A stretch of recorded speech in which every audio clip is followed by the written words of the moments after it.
السلام عليكم.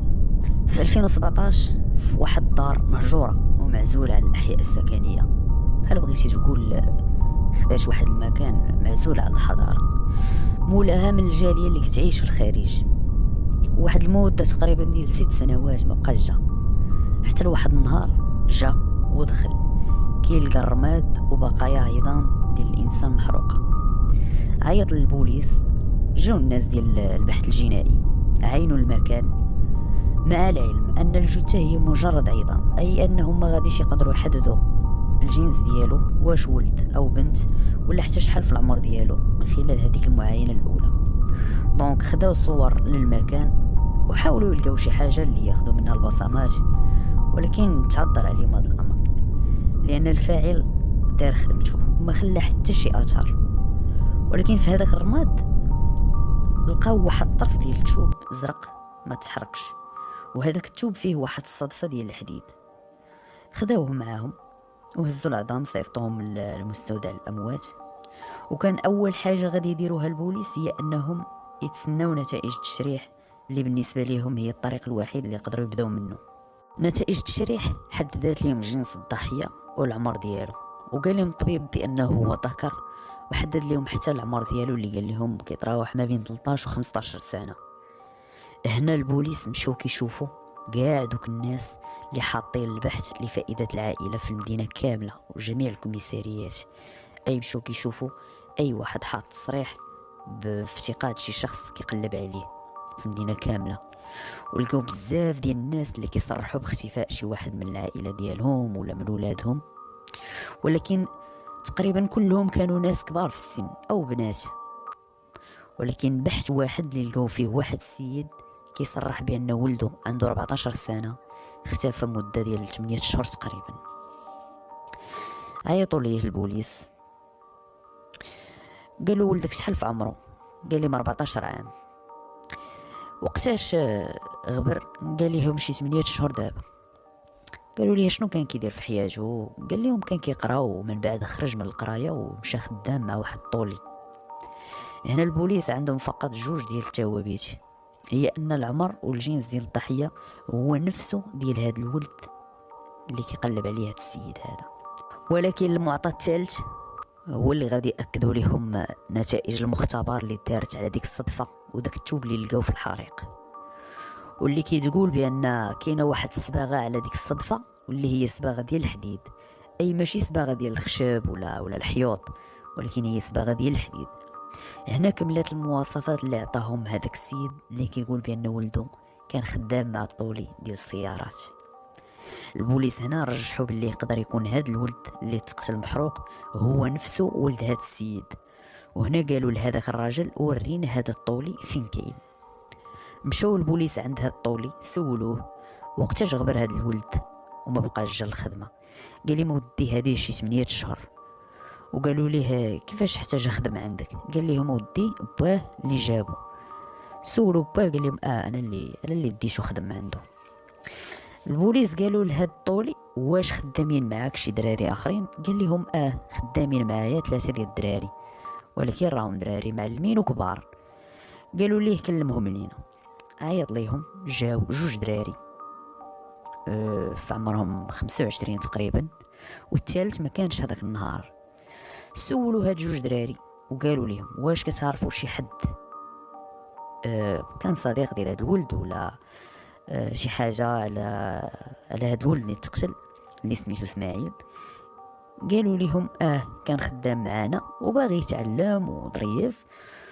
وقالوا لهم واش عمركم سمعتوا حكى لكم شي مشكل او لا تشكى لكم من شي حاجه ولا من شي حد؟ قالوا لهم لا، احنا كان صاحبنا وكيخرج معنا بزاف وكنضحكوا عادي، ولكن قبل ما يختفى بشي شهر تقريبا قلب علينا وجهه وما بقاش بغا يهضر معنا. قالوا من البوليس وعلاش؟ ياك هو صاحبكم وكيخرج معاكم وكتضحكوا جميع. جاوبوهم هاد جوج دراري وقالوا للبوليس راه واحد السيد حتى هو خدام معانا هو اللي حرشوا علينا وقال لي ما تبقاش تعمر معاهم.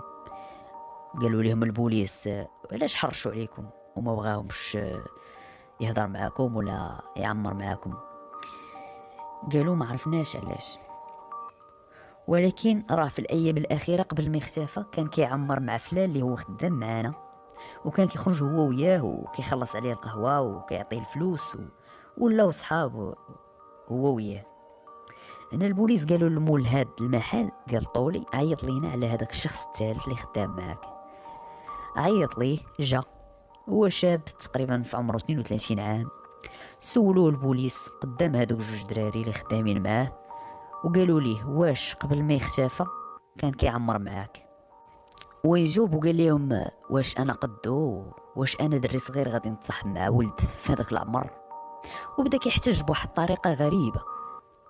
هنا صحابو قالوا ليه لا ودي كنتي كتخرج انت وياه وكتمشيو للقهوه وملي كنساليو الخدمه في العشيه كان كيبغي يمشي لدارهم وكنتي كتقول ليه غنمشيو نضربو شي دويره حدا البحر وشي مرات ما كانش كيبغي كتبقى تهدديه وكتقول ليه الا ما بقيتيش معايا غادي نخلي المعلم يجري عليك هو طبيعه الحال نكر هادشي كامل. ولكن مع ذلك البوليس خداو معاهم الكوميساريه. في البحث معاه شافوا بطاقه السوابق ديالو ما كيلقاو عنده حتى شي سابقه. هنا جابوا حتى الدراري اللي خدامين معاه، قالوا ليه اش من قهوه كان كيمشي ليها هو وهذاك الولد المختفي. نعتوا ليهم القهوه، هزوه البوليس ومشاو للقهوه. البوليس سولوا مول القهوه واش هاد السيد كيجي لعندكم هنا؟ قال لهم مول القهوه كيجي. قالوا ليه واش كيجي معاه شي ولد صغير في عمره ديك 14 15 سنه؟ قال لي ودي كان كيجي معاه ولكن مؤخرا كيجي غير بوحدو. البوليس سولوا مول القهوه وقالوا ليه شحال باش ما بقاش جا معاه داك الولد الصغير؟ قال لي يمشي 7 شهور او 8 شهور تقريبا، وهي نفسها المده اللي اختفى فيها الولد. هنا البوليس قالوا ليه ما بقى عندك ما تزيد، الله يجعل البركه، الدلائل كلها كتقول بان هذاك الولد كان كيمشي معاك وكان الرفيق ديالك. ولكن الغريب هو انه هاد الفتره هذه تزامنت مع واحد البحث داروه البوليس على المحيط في كيسكن، وسمعوا واحد الخبر ديال ان هاد خينا راه كان باغي يغتصب واحد الولد صغير، ولكن حصلوه الناس والوالدين ديال هذاك الدري دعوه، قالوا لهم وريونا والدين هاد الدري. مشاو البوليس عند دار هاد الدري هذا سولوهم، قالوا مودي راه فعلا كان باغي يتكرفس لينا على ولدنا ورحنا دعيناه وراه غير الناس وعائلته طلبونا ودرنا ليه التنازل. هنا البوليس باش يتاكدوا مشاو للكوميساريه اللي تابعه لهذاك الحي ولقاو بانه فعلا كانت شكايه ضده في حق اغتصاب طفل قاصر. هنا البوليس قالوا لي شوف انت اصلا مريض ومعروف عليك بانك كتحرش بالدراري الصغار ودابا كلشي ضدك وراه واخا تنكر راه الحجه ثابته. دابا معلين غير تعاون معنا وحتى حنا غادي نحاولوا نديروا اي حاجه باش نتعاونوا معاك ونديروا شي حاجه اللي تخفف عليك. ويقول لهم انا اللي قتلته وحرقته. قالوا لي عاود لينا. قال لهم فعلا كان صاحبي وكنت كنعطيه الفلوس ومهرلي فيه وداك النهار سالينا من الخدمه والدراري الاخرين والمعلم مشاو وقلت لي يلا معايا ومن تما غادي نوصلك لداركم.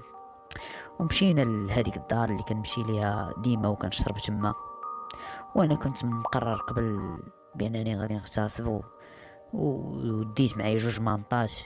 ومني دخلنا شربت تما ومني بغيت نغتصبو ما خلانيش وانا كان ضروري خصني نغتصبو وانا نضربو بالقرعه الراس طاح واغتصبتو. ولكن من بعد بغيت نفيقو ما فاقش، عرفتو مات وخفت نحصل حيت كلشي كيعرفو كيكون معايا وانا نحرقو.